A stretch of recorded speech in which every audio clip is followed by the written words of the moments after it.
My name is Christine Clapp. I'm the founder and president of Spoken with Authority, and I'm here today with my team of coaches to talk about interrupting.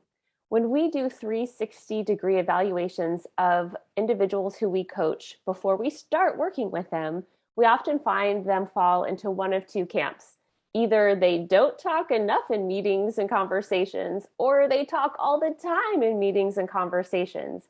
And that's why today we're going to focus on interrupting, what you can do to hold back if you tend to be the one to interrupt because you're really excited to contribute, and what you can do if you are speaking and someone is either interrupting you, or if you're leading a meeting and you're trying to manage someone who has a tendency to interrupt. So to get started, I'm going to turn to Lisa. Lisa, what suggestions do you have on interrupting? Well, looking at it first from the perspective of some of us who know we might tend to interject a little more than should be our share in a meeting, I would say, well, I look at it the same way really that I look at, for example, if we're trying to get rid of too many filler words in our speech, and that is to say it's a three-step process. Know that you do it first. I can't fix something I'm not aware of. So am I an interrupter? Be aware of the problem. And then ultimately, you're going to catch yourself after the fact first. You're going to do that. I'm not going to interrupt anymore. And then I did it again. And then you get to the place where you say, I'm actually going to intercept myself on that. So first, I would just say, be gentle with yourself and know that you've got to go through the three steps to get to the improvement. And the biggest thought that comes to me about how we fix that is that I think we're not very comfortable with pauses. We're afraid that if we don't jump in, we're not going to get a turn. I'm not going to get to say the thing that I need to say. So there's a little bit of trust involved to say, what's the worst thing that could happen if I don't get this in now? I get it in later. And so I encourage people to take an extra pause. However long you would usually wait after somebody else speaks, just give it an extra beat. Let there be a moment of silence and then say, seems like I can take a turn now. So trust that a little bit of silence is safe, and that if you don't get to jump in now, you'll get to jump in later. And I think eye contact can help with that. If I'm watching other speakers and their facial expressions and whether they're connecting with other people and still speaking, and if they're connected with me and can read my face to say, I think that's somebody who has something to say. I think eye contact makes a big difference to say, when is a good time to jump in with a turn? It means I'm connected with the other speakers in this conversation. So I guess that's what I'd say for interrupters. And then fourth, that didn't sound very nice, interrupters. But if I'm the facilitator, what can I do to make it easier for everybody to get their turn? And I guess the first thing is to say, make sure there is a facilitator. Make sure that somebody feels comfortable saying, has everybody had a chance to speak? Or, oh, I think I see Christine's hand up. So that there's a comfortable convention for making space for other people. So I guess maybe that's my first recommendation on that side. And I'll wait to hear what others have to say. Thanks, Lisa. I think that's the suggestion you have on people who are really excited and like to contribute a lot. Having that awareness, I do think that's one of the huge benefits of doing coaching with us, is getting the 360, because it is really hard to have that awareness unless you're getting feedback. There may be feedback in your organization processes that are in place, but having a 360 is a really great way, a tool to figure out interrupting and other areas that might be less effective for you as a communicator. So thank you for your suggestions and reminding us of the importance of getting that feedback so we have awareness to start with. Lynn, what do you think about interrupting? What are your suggestions? I guess I'm coming at it from the other direction. As a either as the facilitator or as a participant. I think that for some people who may be more reticent, or they may be raised to believe that interrupting is just rude, to give yourself permission to include and add your value to a conversation. Timing is important because the thought may come to you at a certain point and you know that there's no space for me here. Can I come back to it? Is there a way that I can loop back to what I wanted to share, what I thought was important to share, even though the conversation may have moved on a little bit? You can tie the two, but it does require some intention. But I think that beyond the facilitator role, if it's your meeting, if you are the participant, you do have to give yourself permission to think that it is important for me to add this. I think that other people will benefit to add this. This is not just me inserting myself because I want to hear myself talk. So if you have that intention going in and you know that you may be a little shy, you can work on how you best can include yourself in a conversation. Thank you, Lynn. I think those are really great words of advice for people who tend to be a little bit more shy or introverted or reserved or just really polite and been told not to interrupt. And it's been really part of their upbringing and culture. I think one of the things that I've seen work for folks in that camp is to really think ahead of a conversation or meeting. Why me? Why was I invited to this meeting? What perspective do I have that I can really share that's important to me? Or what do I need to get out of this conversation for it to be fulfilling to me? And I think being intentional and thinking about it ahead of time can sometimes help folks who are a little more resistant or hesitant to speaking. And I encourage folks to speak up early on in the meeting or conversation, because I feel like if they start early, there's a chance that they might interact a few more times. But if you put it off, it's sort of like the pressure builds and builds and builds, and sometimes you just never get to it. So think about it ahead of time, start early, and you are asked to the event or you are asked to the meeting for a reason. So absolutely, I love that idea of giving yourself permission to speak up and share your perspective. So thank you, Lynn. David, what about you? What are your ideas on interrupting? Christine, I want to talk about how you deal best with someone who rudely interrupts you. But first, I do have to footnote, I'm in a profession where you have to learn how to interrupt and how to do it without seeming like a complete jerk. And just to footnote, what works well here is what works well in the movies, because we are used to certain cues that get your attention or force you to stop talking. If you've ever watched a detective film, The Fugitive is a good example. Calling out someone's name will normally get them to stop, whether they want to or not. Hey, Christine, if you just say that, kind of like Richard, Dr. Richard Kimball, when they yell it out in the movie, he's on the run, but he can't help it. He turns and he looks. Little cues like that, looking excited, sometimes even a hand when you're talking to someone. You can incorporate these things with practice without looking overtly rude, even though you actually are trying to disrupt someone. If you're in a profession like law or sales, that's unavoidable at times. But I think something that everyone has to do, and I'm going to use my wife as an example. She's a physician scientist, and just to be real about this, sometimes she's doing presentations in front of old male doctors and or scientists, and they feel like they're entitled to interrupt her. And so what do you do when that happens? I think you first have to categorize the person interrupting you in one of two categories. Either they're abrupt and they don't realize how abrupt they're being and they'll work with you. And you get a sense about that by how they're coming at you.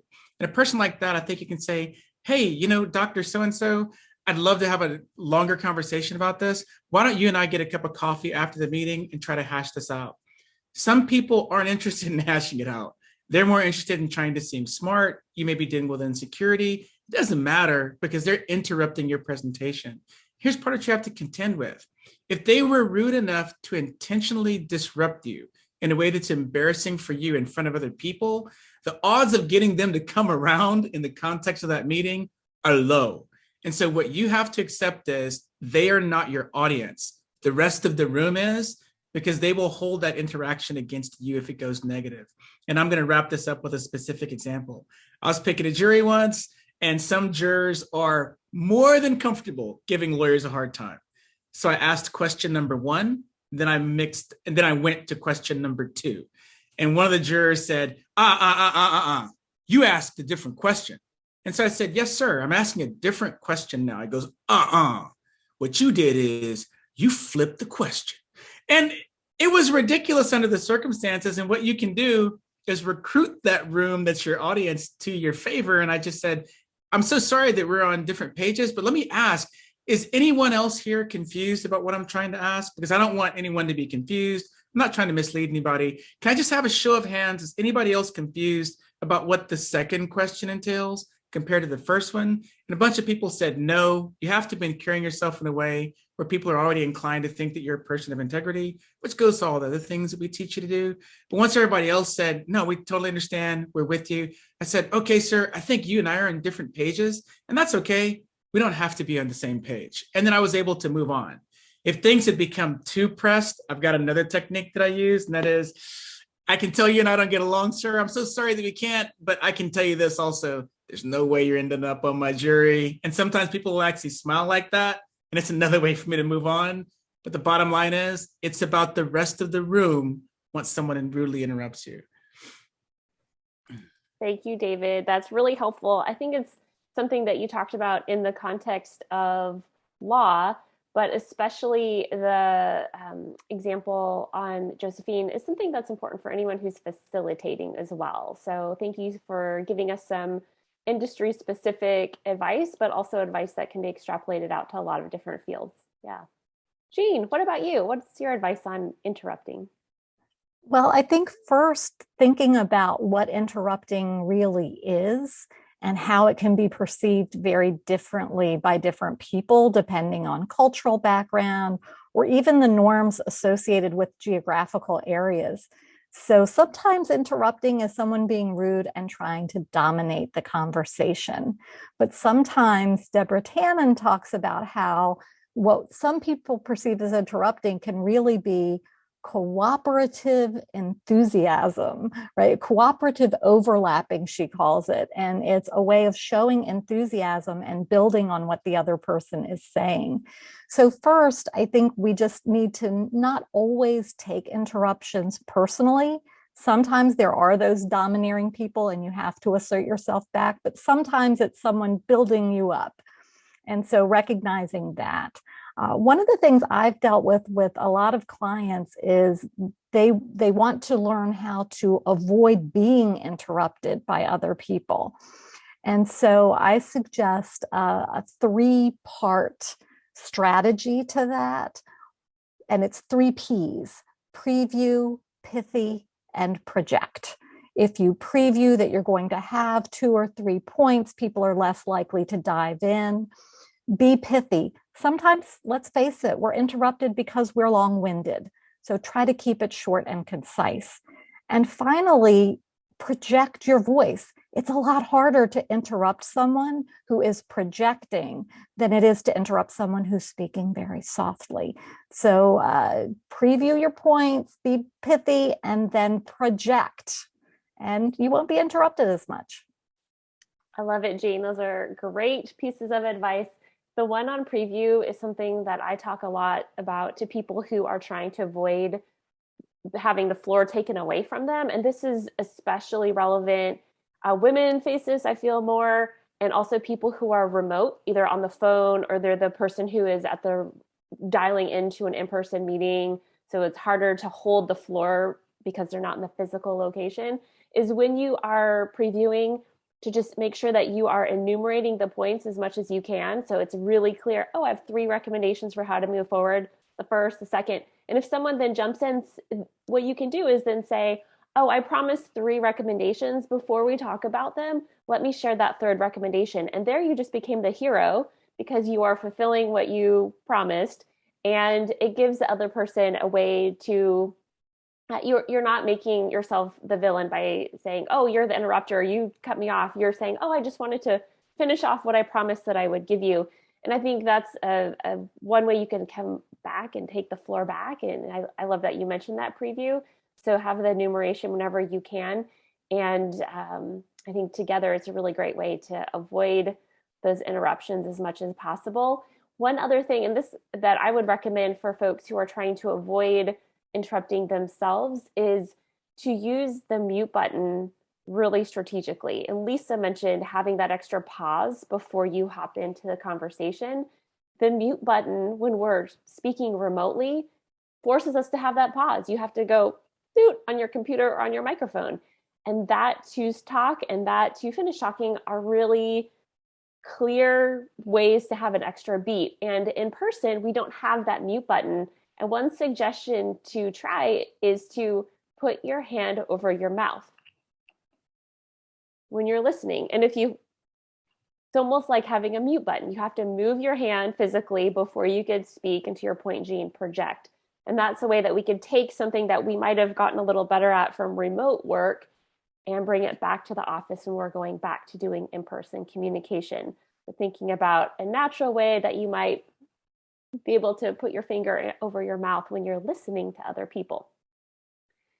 I'm so lucky to have an amazing team of folks at Spoken with Authority, not only to coach our clients, but also to learn from. I've learned so much from this conversation on interrupting, how we can avoid interrupting ourselves, how we can be better facilitators in terms of managing interruptions, how we can think about interruptions differently, and how we can regain the floor whenever we are interrupted. So thank you everyone for being part of this conversation and part of the team at Spoken with Authority.